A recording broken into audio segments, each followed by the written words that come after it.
The Ancient City, Book 3, Chapter 7, The Religion of the City. 3. The Census. Among the most important ceremonies of the city religion, there was one known as the Purification. It took place at Athens every year. At Rome, it occurred once in 5 years. The rites which were then observed, and the very name which it bore, indicate that the object of this ceremony was to efface the faults committed by the citizens against the worship. Indeed, this religion, with its complicated forms, was a source of terror for the ancients. As faith and purity of intention went for very little, and the religion consisted entirely in the minute practice of innumerable rules, they were always in fear of having been guilty of some negligence, some omission, or some error, and were never sure of being free from the anger or malice of some god. An expiatory sacrifice was necessary, therefore, to reassure the heart of man.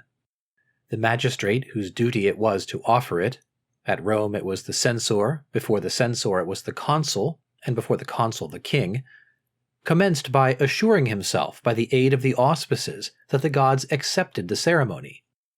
He then convoked the people by means of a herald, who, for this purpose, made use of a certain sacramental formula. All the citizens on the appointed day collected outside the walls.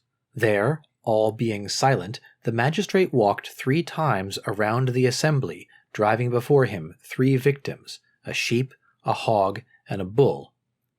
These 3 animals together constituted, among the Greeks, as among the Romans, an expiatory sacrifice. Priests and victims followed the procession. When the 3rd circuit was completed, the magistrate pronounced a set form of prayer and immolated the victims. From this moment every stain was effaced, all negligence in the worship repaired, and the city was at peace with its gods.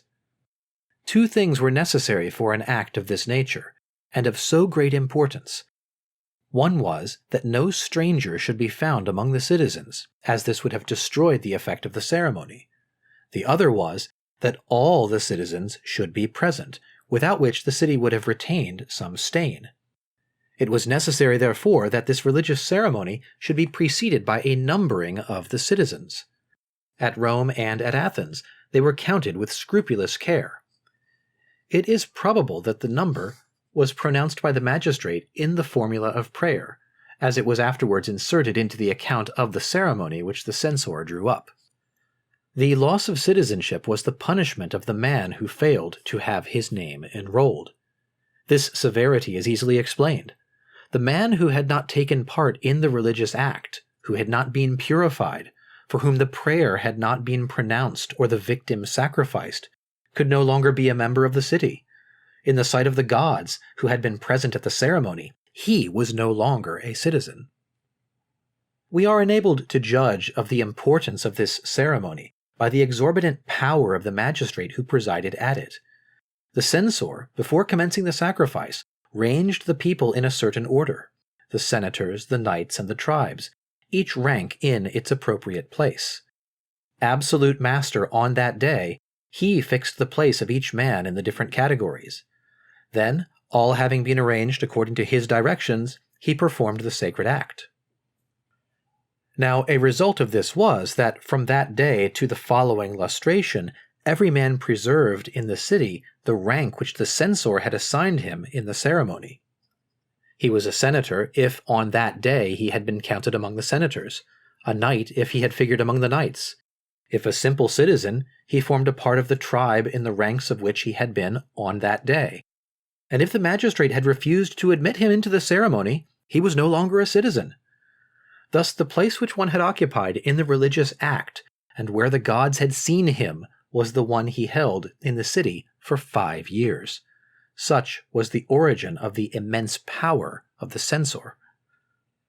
In this ceremony none but citizens took part, but their wives, their children, their slaves, their property, real and personal, were in a manner purified in the person of the head of the family. It was for this reason that, before the sacrifice, each citizen was required to give to the censor an account of the persons and property belonging to him. The lustration was accomplished in Augustus's time with the same exactitude and the same rites as in the most ancient times. The pontiffs still regarded it as a religious act, while statesmen saw in it an excellent measure of administration, at least.